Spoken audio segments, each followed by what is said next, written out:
to everyone and welcome to this Contractor Workforce in-house recruitment webinar. My name is Natasha Priya-Cannon. I am the Managing Director of in-house recruitment with one of the largest, most inclusive communities of in-house recruiters, and I will be your host for today. So I'll be asking the two Dans and Neil all the tough questions, and hopefully we'll get some answers for you.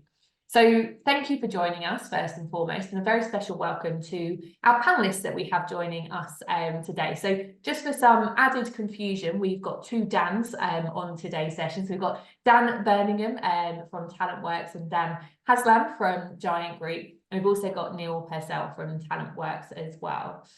Giant are our event partner for this event, and we are very grateful for them to be able to bring us today's insight and be able to offer us the insights that we're going to be chatting through. So for those of you who don't know who Giant are, they are a workforce management solutions provider. They're dedicated to transforming the way businesses manage their global contingent workforce. So obviously a relevant topic for those of you that are joining today's session.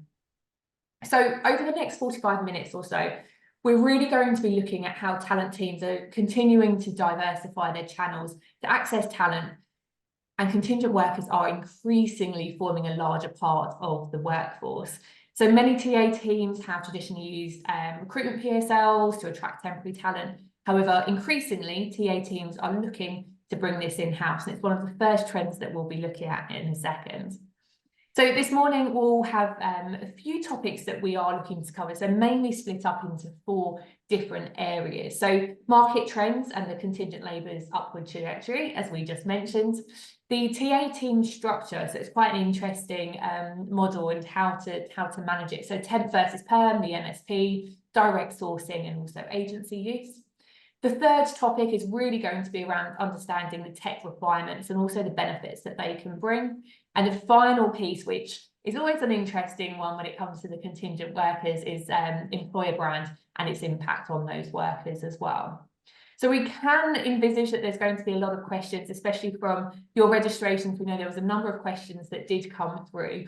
So we're going to leave a good sort of 15 to 20 minutes at the end of this conversation so that we can ask those questions to our expert panelists here. So please do at any point throughout today's session pop any questions that you have either in the Q&A function or the chat function, which I think a number of you have already found as well. This session is being recorded, as I said, so if you do have any questions or if you have to jump off for whatever reason, I appreciate it's half term or Easter holidays at the moment, so if your kids need you for whatever reason, we will be sending you the recording to you post-event. We will also have a couple of polls throughout today's session. So just before I get our panelists to introduce themselves, it would be great to just get a little bit of an understanding as to your role in contractor recruitment that you have at the moment. So let me just launch a quick poll and then I will get our panelists to introduce themselves. So Dan Haslam, do you want to go first? Yeah, thanks, Natasha. Morning, everyone. Nice to see so many people on the call this morning. Yeah, my name's Dan Haslam. I'm Group Sales Director for Giant. So we specialise in contractor workforce management. We do that both in the UK and globally. And really, my main focus is trying to help our clients to manage that contractor population compliantly and also cost effectively. So we have a number of different customers. We deal with end hirers directly, as well as recruitment businesses, recruitment agencies, to help them make sure that they can make the most out of that contractor population. So really pleased to have a chat with you guys about those topics this morning. Excellent, thank you, Dan. Neil, we're going to come to you next. I can unmute myself. That was the first challenge of the day. So Neil Purcell, I'm the founder and CEO of TalentWorks.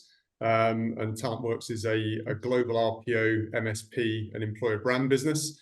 So I'm hoping we'll be able to bring some different sort of points of view to what in-house organizations are trying to deliver, but also how we can sort of wrap around other services to help drive some of that contingent workforce strategies and hiring. So great to be here. Thanks for the invite. Thanks, Neil. And Dan Birmingham. Thank you, Natasha. Yes, Dan Birmingham. I also work for TalentWorks. Morning, everybody. I'm the creative director there. So my background is in helping clients to build their EVPs, their employer value proposition, develop their visual identity for their brand, and think about how they activate that with different audiences. So more than anything, I'm just interested in being part of a discussion around how that employer brand can be applied to contingent workers and the possibilities to activate it in different ways and build those direct relationships. Excellent, thank you very much.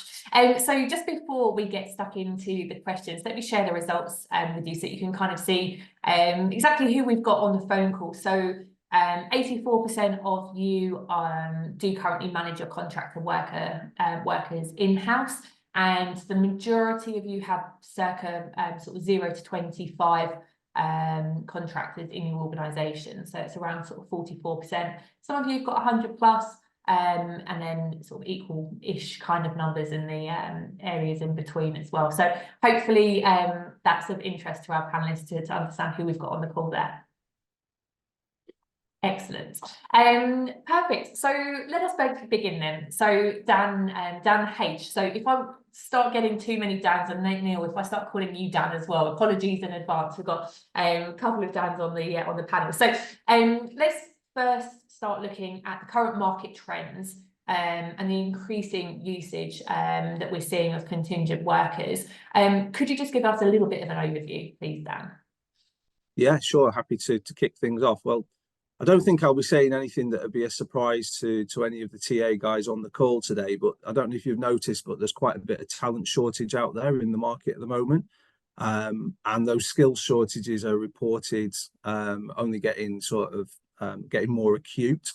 I think the recent reports is about 80% of employers reporting that they've got talent gaps and skill shortages. So increasingly, there's probably two trends that I see. One is businesses looking further afield and trying to increase their talent pools where they can attract talent. So looking at attracting skills overseas if it's appropriate to the nature of the business, particularly in the sort of white collar professional sectors. More and more companies looking at seeing if they can bring talent in from overseas to work remotely. And the second trend is of course contracting and contingent hiring. Businesses looking at ways, and we'll talk a little bit about it later, in how they can engage those contractor populations to come in and plug those skill shortages. There may be a preference to try and hire someone on a permanent basis, but if they can't get the right person, then can they bring someone on a short-term basis? Is definitely a trend. I think aside from the obvious skill shortages and the talent shortage piece, you've also got a bit of economic uncertainty at the moment. A lot of businesses are reshaping and restructuring, reducing the size of their teams. And so it's not uncommon when we go through these periods of sort of economic downturn that businesses have a bit of a commitment phobia. Not necessarily keen to look at building more permanent headcount into the business. So actually it's natural for people to lean into contingent labour at that time, trying to build more flexibility in the team, take comfort from the fact that they can reduce the size of that team quickly if they need to. Or it's often the case that it's specific projects that need to be addressed, and then contingent workers come in to manage those projects and get those off the ground quickly. The third trend is also time to hire as well. So with permanent recruitment appearing to take longer and longer as people need quick solutions, then it just makes sense for people to lean into contingent workforce.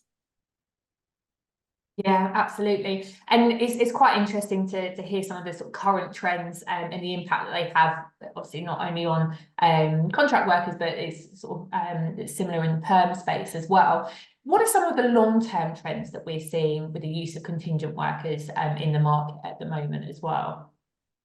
Yeah, so they were definitely some of the short-term things that we've seen over the last sort of 12, 18 months. But if you look at more long-term, the use of contingent workers in the UK and globally is just continually on the rise.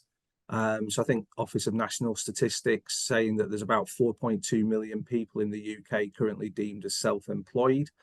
That's representing about 25% of the UK workforce. So, 1 in 4 people effectively working on a non-permanent basis is significant. If you look over at the US, it's much higher than that. It's up at 36%, and they're predicted by the end of 2030 to be up at 50%, so half of their entire workforce to be managed on a contract basis. And that is the trend globally. It's also referenced across Europe. I think the recent stat I saw on platform utilization, where contractors were using online platforms to find work, was about 23 million in Europe, going up to 40 million by, again, the end of 2030. So I think the macro trend on this is undeniable. I think it's going to be more the case that TA teams over time are going to see contingent workers as a growing part of the team, if they don't already see that right now. I think just going into a little bit more of the detail there around the TA guys is definitely a trend where those internal TA teams are thinking more and more about looking at bringing that contractor recruitment in-house. Now, historically, internal TA teams will tend to focus more on permanent recruitment and then lean into recruitment partners who might specialize on the contractor side of it. But we certainly see a growing trend for TA teams to want to try and do this fabled total workforce management piece, which is both perm and contract. And I think just looking at the poll results as well, Natasha, no surprises there. Actually, looking at the spread of businesses and the size of populations, the majority of people on the call today have between 0 and 25 contractors within the business. And so it's not unusual for those businesses to necessarily lean into recruitment agencies to deliver some of that recruitment, but not necessarily always the most cost effective or the best route to market. And certainly Neil will talk a little bit more about the variety of different ways that TA teams can look to hire those contractors. So it's definitely growing. If you're not engaging with contractors right now, chances are over the next decade that is going to increase. Yeah, and it's going to be really fascinating to see how, and I'm sure we'll talk about it in a second, is actually how TA teams can, benefits for TA teams and how they can really utilise contingent workers as well. So thank you very much for giving that little bit of an overview there, Dan. So Neil, I think if I can bring you in here, obviously you've got a wealth of experience and knowledge working with lots of different clients, especially around contingent workers. What are you seeing as some of the hiring trends with your clients that you're currently working with? Yeah, no, I think just leading on a little bit from what Dan was just highlighting there as well. I think if I look at the sort of change in terms of conversation, the frequency of conversation that we're having now around this sort of approach to total talent, that's pretty prevalent. And given that we're sort of focused on delivering RPO, perm hiring, and the MSP solutions as well, I think those are becoming much more of an integrated conversation.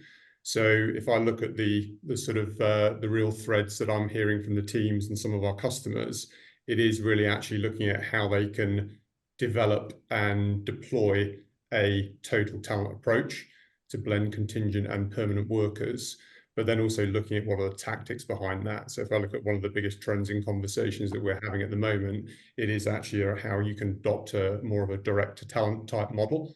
And what does that look like, and where is that support coming from? So I know Dan B will touch on this later, and the importance of employers directly being able to cultivate and develop and evolve, if you like, the employer brand proposition to make sure that appeals to the contingent workforce that's undoubtedly going to increase. But actually is also looking at the different technologies, and technology is, I think, the great enabler and almost leveler to allow organizations and internal talent acquisition teams to actually build and make that successful. And I know we'll touch on that again later on as well. And then probably the sort of second point really is a slightly different sort of lens, is really what we're seeing from the types of organizations and size of organizations that are actually accessing things like MSP.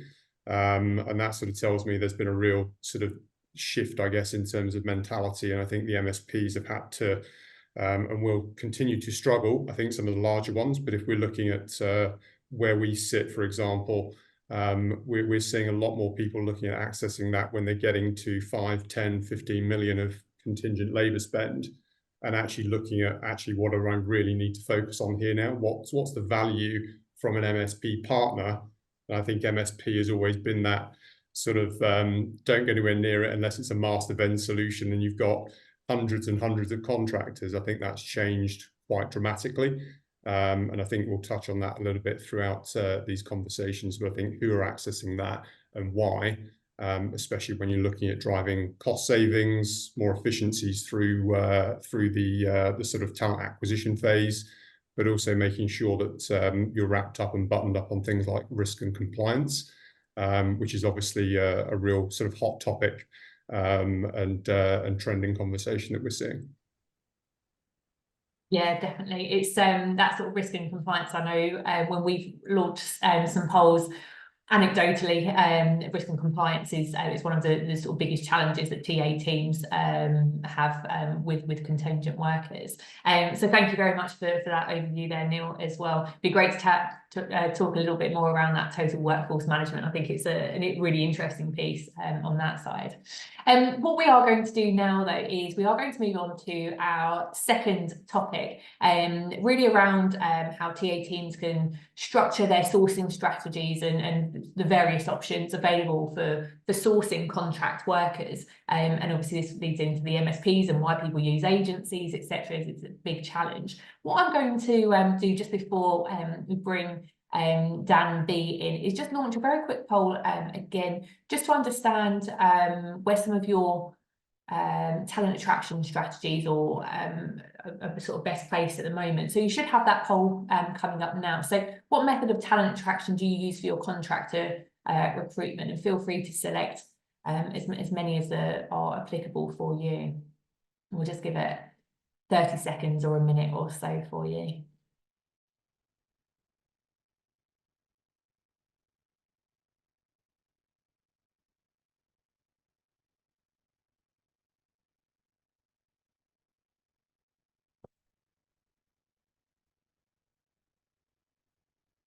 I always have the benefit of seeing the numbers go up and down as we're going through, but I'll share the results for you in just 10 seconds or so.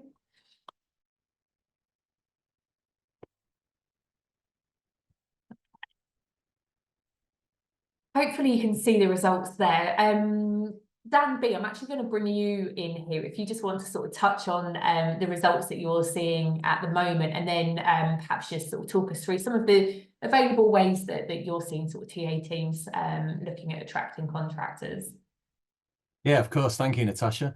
So I think the biggest theme that we see is around visibility, and it's what we keep coming back to all the time. So I think a lot of organizations now are very good at building their structured employer brand and going through the right process to build their EVP and their brand.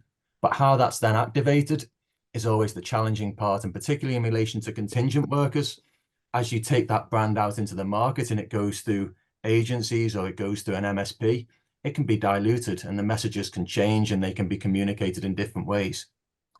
What's changing now more than anything is that contingent workers are more visible. So they're more visible on social media sites, whether you're talking about your kind of contractor who's building their own profile on LinkedIn, or whether you're talking about temporary student workers on TikTok. How you reach those contingent workers and temporary workers and give your brand messages to them is much more direct and they're much more visible and much easier to reach through those mediums. I think the other part that Neil just touched on, as well as those contingent workers being easy to talk to and easy to take your proposition out to, is the technology behind it. And if you can reach those people and you can support that with some talent pooling technology and build communities, then those contingent workers come closer to your business. It's easy to keep in contact with them and to keep building those relationships, and really just to keep them close. And that's what your employer brand should do. It should bring people closer. It should introduce them to your business and should give them reasons to join and keep coming back to work for you. Yeah, just going to come in and add a little bit into that as well. Like, definitely, I think sometimes when we're thinking about ways to attract contractors in, we don't actually think of it the other way. And actually, contractors are really keen to get some of the super cool brand names that we've got on the call today and that are out in the market actually on their CV as well. And there's definitely a perception, I think, that contractors aren't very loyal, or they're just in it for the highest day rate they can get, and they're in and out. And it's not necessarily the trend that we see. We definitely hear from contractors that they are interested in the businesses that they work for. And even some of the younger contractors cite things like, ESG type policies and what these businesses are giving back to the world as reasons why they'll go and work for a particular company. And that has massive parallels to EVP and employer value proposition. It seems the same behaviours and trends equally apply to contractors as well. Yeah, absolutely. Just sorry, yeah, just to answer Dan there, Natasha. I think that just because people are moving around with different organizations, it doesn't mean they're not building their career. And that idea of a portfolio career is really common, and people still want meaningful experiences with each employer that they go to. And that's what the brand needs to communicate, is that sense of purpose behind what people do. And even if they're there for a month or a year, it's still important. And I think it becomes more important if you're thinking about taking those kind of temporary or contingent workers on that journey to being a permanent worker as well. And that might happen over a longer period of time, but those brand messages can still be amplified along that journey. Yeah, and I think sometimes the sort of contingent workers are quite often seen perhaps as the business, or perhaps by sort of TA as well, as perhaps, just kind of like the forgotten cousin that just sort of walks in, does their job and doesn't really care about anything else. But I think those sort of attitudes are changing a little bit as well. And Natasha, just on that, you're absolutely spot on. Like, I see that as a massive consequence of IR35 and the sort of the fear of God put into everybody about engaging contractors, and if we get this wrong, it's going to be catastrophic for the business. Like, there's not a need to keep contractors like as pariahs at arm's length. They absolutely can still add value. Yes, you need to be sensible in the way that your contracts are shaped and working practices. We get that. But actually, I think these guys have as much value to deliver to your organisation and could be your future employees. So you shouldn't really be treating them at arm's length. Just make sure you've got the relevant checks in place and your legal piece covered, but absolutely embrace your contractors for sure. Yeah, I'm just going to share the results back up again. It'd be great to hear your thoughts as to whether there's any surprises in the current methods of talent attraction that our audience are using. Neil, I can see you just come off mute there. I don't know if you wanted to talk on that first. I'm just pleasantly surprised, and also I've just realised we've got a very sophisticated audience in front of us as well. I think and pleasantly surprised, I say, I think that's 70% directly source in-house, I think is fantastic. It might sound strange coming from somebody who's developing, has a business wrapped around MSP, but I think MSP can be a real sort of enabler for helping organizations to sort of build, operate, and transfer some of that stuff back in. So we come at it from a slightly different sort of lens and angle, but I think that's phenomenal. And I think the talent pooling aspect of it as well, would be great to understand what people are utilizing, whether that's sort of, in-house capabilities and technologies that have been developed and extended via the ATSs, or whether they're specialist pools. But I just think this, again, just sort of speaks volumes in terms of the importance and the emphasis that people are placing on that. And to have that, being able to directly source in-house at 70% and 52% through, or 48%, sorry, through talent pool, I just think that's to be applauded. I think that's great. That should absolutely be what people are trying to adopt, and the importance it's placing. So more of an observation than anything else, but yeah, fantastic to see. Yeah, absolutely. I'm going to stop sharing now. I'm just going to sort of move on to the next question as well. But it's great to see. Just a note on sort of Neil's mention there. Just if anyone does want to pop in to the chat function, what sort of talent pool technologies or how you're using talent pools, feel free to pop it in the chat function. It'd be great to understand that. Sorry, you might hear the doorbell. I've got a delivery, but it's fine. We'll wait for that one. Amazing. So Neil, I'm going to come back to you now as well. It'd be great to understand how you're currently helping your clients and their TA teams find appropriate contractor talent as well, with some of the sort of methodologies that you're using. Yeah, I won't steal Dan B's thunder too much on this, because I think there's a real importance and emphasis being placed on actually developing and probably, I guess, extending that employer brand proposition. And how we're delivering that and how you're activating that sort of segmented proposition for the contractor market, because the messages are going to be different. and how you can use things like sort of programmatic advertising, all that kind of good stuff. I know Dan's going to probably sort of go to town and touch on that. I think outside of that, though, and again, probably what a lot of the audience are focusing on themselves is that sort of direct to talent and harnessing that technology. So I think there's some amazing options around that sort of talent pooling technology. We obviously need to get people into the top end of the funnel first, and drive that. But I think we're, I would say probably 70 to 80% of our conversations as an MSP, and just to frame where we come from, which is important from an MSP point of view, we're less traditional and less master vend and more of hybrid solutions. So when I look at the different tactics that we're deploying, not only just through ourselves, but also trying to deploy that and build in-house capability. So we're not anti in-house capability, it's almost the opposite. Is making sure that there's a real focus on making sure that there is a supply chain, and that's normally for specialist hiring or speed to market within sort of local areas or specialist skill sets, whilst also developing that sort of talent brand that reflects the contingent direct hiring, and then also making sure that the MSP is in there doing its job, to make sure that we're driving all the right sort of behaviours and things around compliance and structure and process.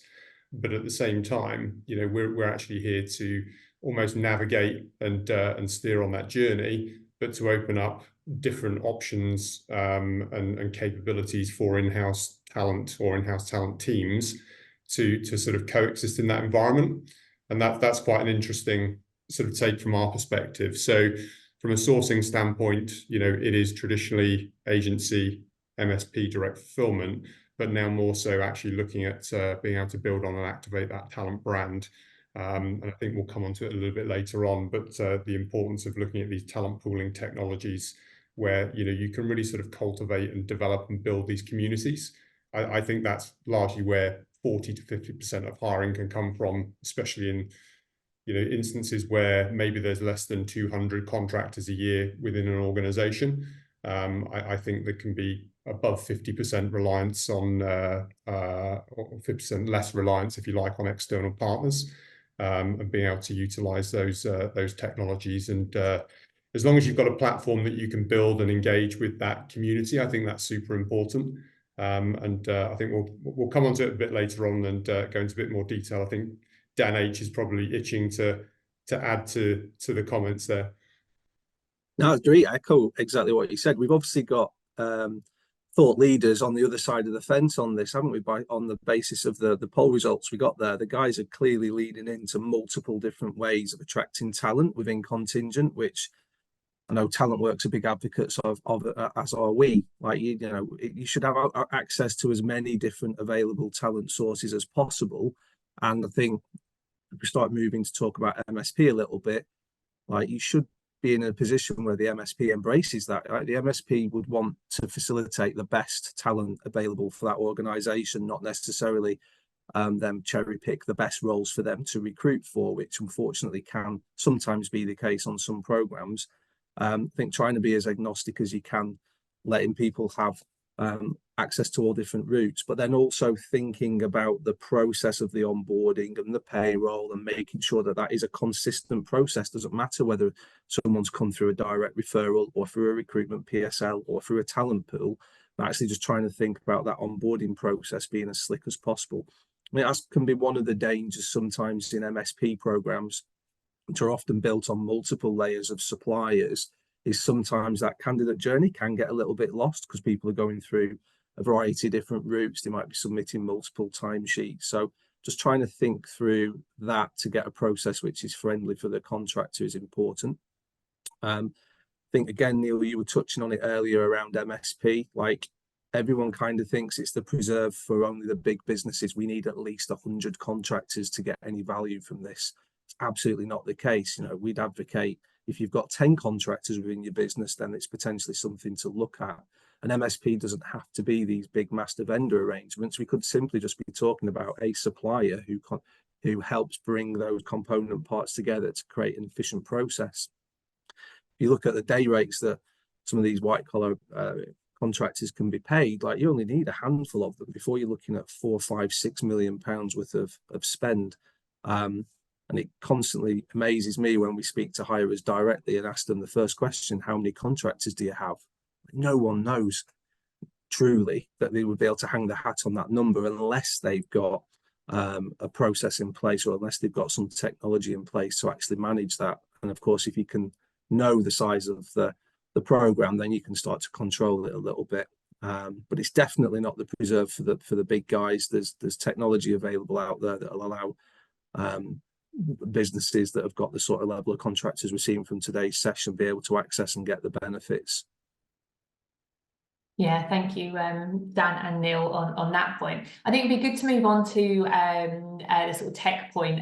So Neil, we're going to come back to you just to understand some of the technology that's available and also the benefits as well. So I appreciate not everyone has access to tons of budget. I know a big challenge that TA teams are facing at the moment is reduced recruitment budget. So what are the types of technology that TA teams can use, and how that can help manage their contractors effectively? Sure. So I think there's two sort of areas, if you like, to focus on. One is Dan just touched on there, I think, is the sort of VMS technologies, which for me is more about the platform to operate and manage a workforce on. So again, we'd like to refer to it as that sort of central source of truth, and as that contingent supply, if you like, continues to organizations become more reliant on that. And again, I don't think VMS is actually that cost prohibitive. I think everyone thinks it is, because you think of the nature of a field glass or something like that is mainly for enterprise. But I think there are so many different technology partners now that are sort of more of a VMS friendly, I'll call them, and we work with lots of them.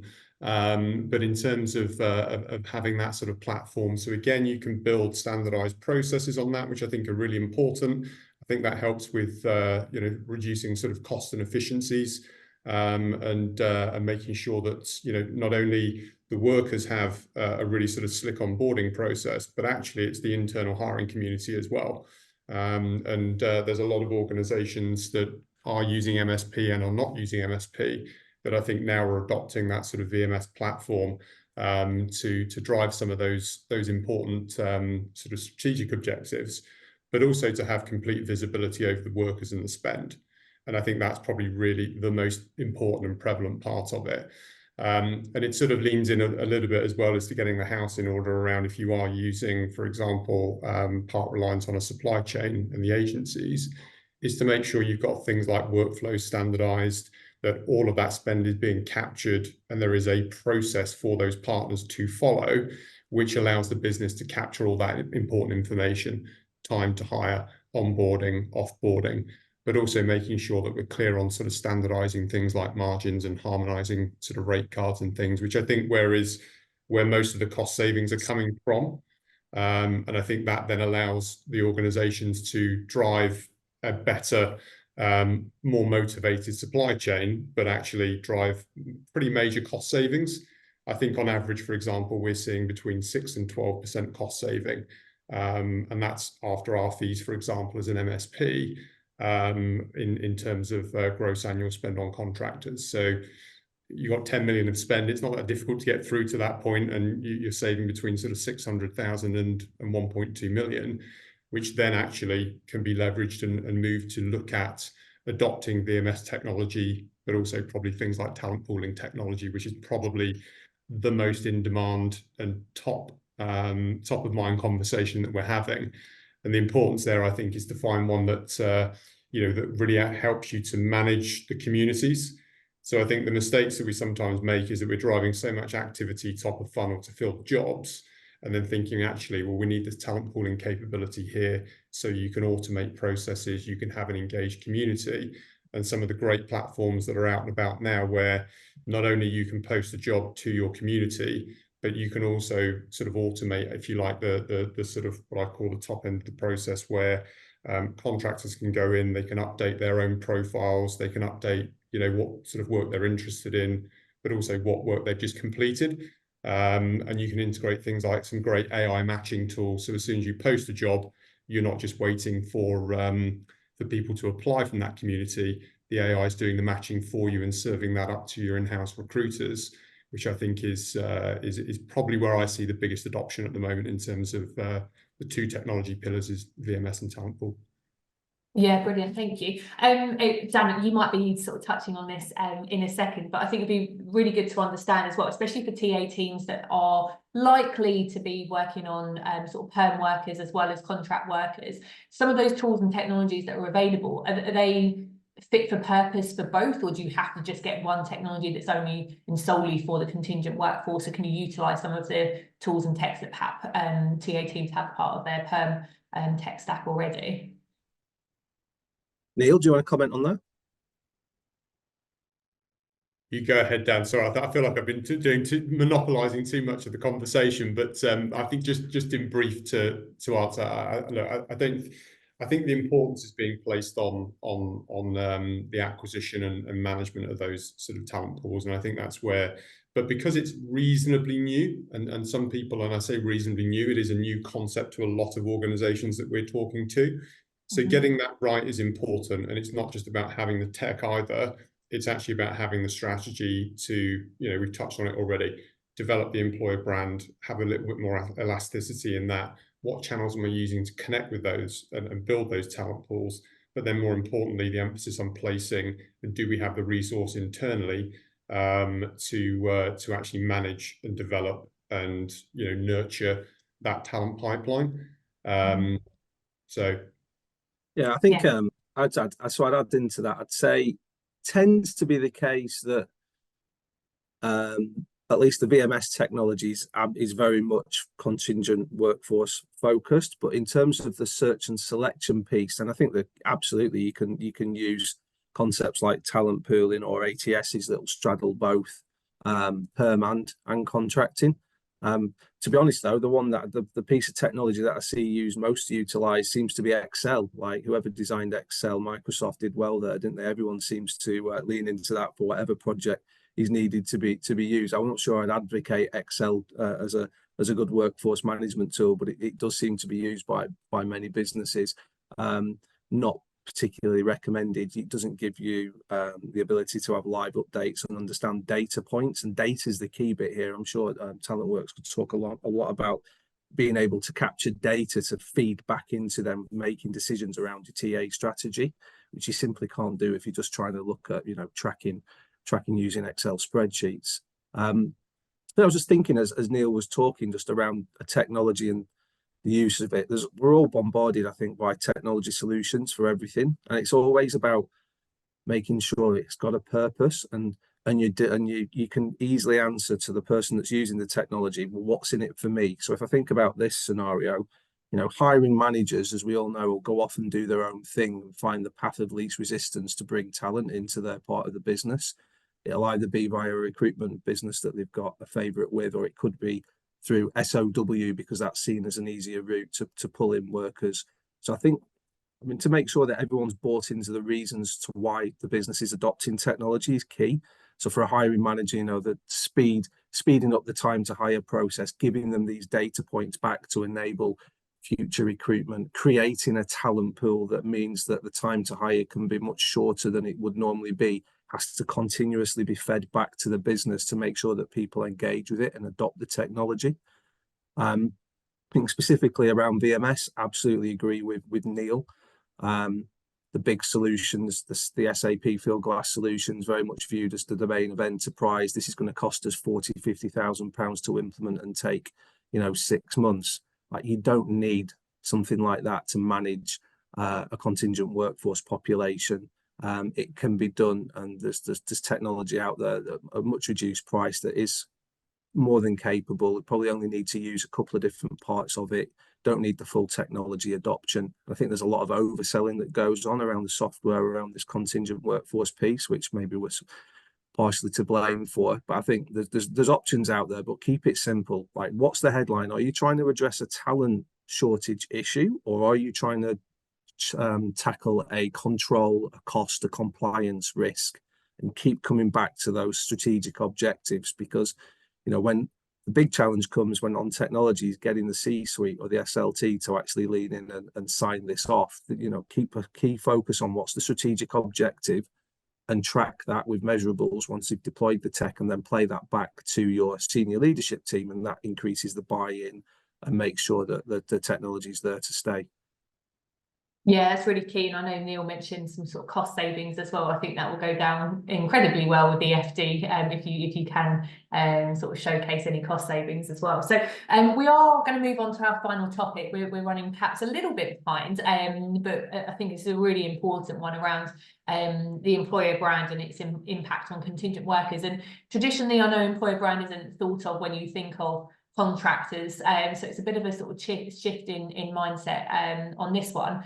It is our final topic, so if anyone has any questions, please do put them through on the Q&A or the chat function. We can come to those in the next 5 minutes or so. But Dan B, it'd be great to hear your views on how internal teams can start using their employer brand if they've already got one, or if they've got a specific one for contractors as well. Yeah, sure. Thank you, Natasha. You laughed a little bit at the beginning and said that it's always a tricky subject area, thinking about employer brand in relation to contingent workers. And I think that part of the issue is that employer brands can be complicated. And especially when you have a depth of research behind them and you've been through a process to build them, they can become difficult to implement quickly and to take out to market quickly. And in relation to a kind of contract or contingent workforce, it moves very quickly. You want to get them into the business quickly, and having an employer brand that can be articulated and segmented quickly enough to get the right messages to those people is often a challenge. So I think a lot of the work that we do around this is about simplification. And I think Dan number one, Dan Haslam, has just been talking about that in relation to technology. And all of those things apply equally to the employer brand. So when we talk about employer brand, we tend to focus on 3 things that are equally applicable to permanent workers or to contingent workers. And the first is, you know, as an organization, the first question to answer is, what are we all trying to achieve together? And that means having that sense of purpose, and more than ever with people working remotely and not necessarily being office-based all the time, that sense of purpose that pulls everybody together, and just making it clear this is the reason why we're all here and doing this thing is really important.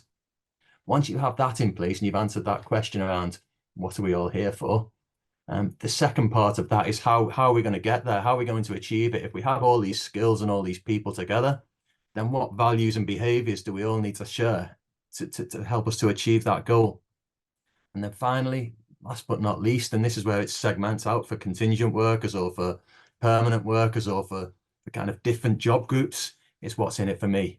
We know what we're all working towards. We know how we're going to get there. Well, what's in it for me at the end of the day? And that's a different answer for permanent workers, and it's a different answer for contingent workers, but it all comes from that same narrative.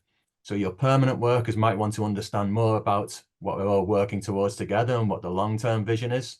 Your contingent workers who might be coming into the business quickly and leaving equally quickly, they want to know what the values and the culture is. What's the first day going to be like? What's it going to be like when I come into work here, and the kind of people I'm going to be working with? And that long-term vision, I might buy into that as I go along, but right away, I want to know what it's going to be like to be here. What's the culture like? So I think we have the same proposition, we have the same framework, and we have the same narrative. It's just approaching it in different ways for different audiences. And I think part of that simplification and moving much more quickly is making those messages more direct and more immediate for those contingent workers, and thinking about the platforms that we advertise on as well. Because, like I say, if we're more visible on LinkedIn, we're more visible on Facebook, Instagram, TikTok, we all know the kind of anecdotal evidence around attention spans and the amount of time people spend looking at advertising. So those messages for contingent workers need to be shorter, more direct, more immediate, and focus on some of the practical things that need to be in place to give them a good experience and coming into the organization. I think Dan Haslam has a few sorts of probably most concrete examples of those practical elements as well, I think. Yeah, I'm happy to double in on that. I mean, I think there's 2 parts to it with contractors from a sort of benefits piece. Like the 2 main things that they're interested in once they've made a decision on who they want to work for, and that, you know, they've bought into that purpose piece, is how much am I getting paid and how quickly am I getting paid? And let's not lose sight of that in an MSP program or a contingent workforce. You've got to make sure that there's good processes in place and good communication between suppliers to make sure that people are onboarded well, expectations are met in terms of how they're going to be paid and how quickly can they be paid. And I think there's always some interesting areas to look at in programs to see if you can speed up the speed with which people are payrolled. That's important. And then thinking about some of the softer benefits. We certainly as a business spent a lot of time through our payroll solutions building out access to things like pensions. So post IR35, you've got a lot of high paid contractors now paying tax, and they're interested in looking at how much money they can push off into pension arrangements, for example, which is tricky to manage, but you can work with partners that can facilitate that.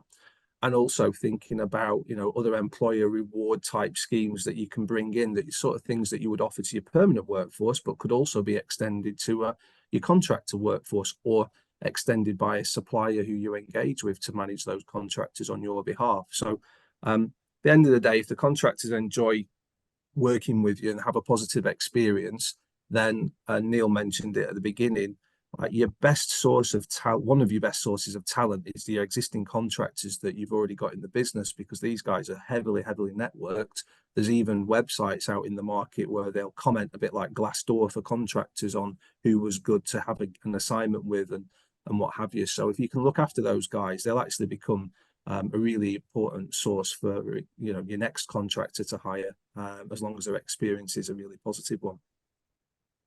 Yeah, that's great, Dan. I think it would be fascinating, and this might be for a future event, Dan, here, is just to understand actually what contractors are working or what they're interested in, and actually what the importance is. There's so much data and research from a perm perspective, the sort of top key areas that they're looking for from a business, but actually how that differs with contingent workers and therefore how you can adapt your messaging as well. That'd be brilliant. Neil, is there anything that you wanted to add on this point? I'm not sure I can add anything. It's all very eloquently put by the employer brand expert in the bottom left-hand corner and down from Seat in Situ. But no, I think it's just really to underline and make sure that people are placing an importance, an emphasis on that employer brand journey for the contingent workforce. I think where we are, as I say, we're too many conversations now about this sort of total talent approach, and I think that's where it needs to join up. It's not just about identifying, is this a contingent role, is this a perm role? It's actually thinking about how we sort of integrate that workforce and that community and the experience they actually have. To Dan H's point there, you want these contractors and contingent workers to be as strong an ambassador for your business as you do your full-time workers. And let's be honest, even permanent workers, transition and move out of roles probably more frequently as contractors do in some cases in nowadays. So I think it's becoming, like I say, it's becoming more of an integrated sort of strategy, and the employer brand, I think, is going to play a real sort of key role in that, and creating that sort of brand ambassador type role. Again, to the point of, people will be very, very quick to post poor experiences, as we used to in any walk of life. No different for the contractor community as well. So the importance of, we've talked a lot about the importance of tech and a focus on direct talent, but actually if we're not spending the time and investing the effort in actually cultivating and nurturing those pipelines and delivering a great employee experience, whether that be contractor or perm, I think that's probably the one thing not to lose sight of. Yeah, excellent. Thank you. We are nearly at the end of the webinar, but Dan, I didn't know if you had anything that you wanted to add in as a sort of final thought from today's session. I think it's been, I think to me, it's really good to hear the same echo of the themes that we see as TalentWorks see, which is like, going back to that top point, don't treat contractors like the pariah. They are a fundamental part of your business and are going to get more, increasingly so, going to become a larger part of the business. So embrace them, lean into them. They could be your next permanent hires. Many businesses taking the temp to perm style approach. and you'll be surprised at the sort of cost savings and efficiencies that you can find when you start looking at your process, and lean into suppliers to give you some advice around that. But don't be afraid to do it yourself. And I'm preaching to the converted clearly, because these guys are already doing so, and I think that was really, really pleasing to see. So well done, everyone. Excellent, thank you very much, Dan, and to Neil and Dan B as well. So we are at the end of our session. Super insightful, and apologies, I think I added too many impromptu questions for us to sort of take us a little bit over, but super insightful and really appreciate all the insights there. Just before we do go into questions, I do just want to launch a very quick final poll just to get some feedback from today's session. It really helps us understand what you as our audience are looking for, and how you feel the webinar went as well. So please do pop your feedback into there. That would be absolutely brilliant. In terms of questions, I think one question that we had, I know that came through and that we haven't touched on so far today, is around the internal mobility piece and how that fits in with contingent workers. As we know, TA teams, or trying not to look externally, or they can't look externally, so it's actually looking at how to develop and train and move people around their organisation. How does internal mobility fit in with contingent workers? And I'm happy to pose that to anyone that would like to answer.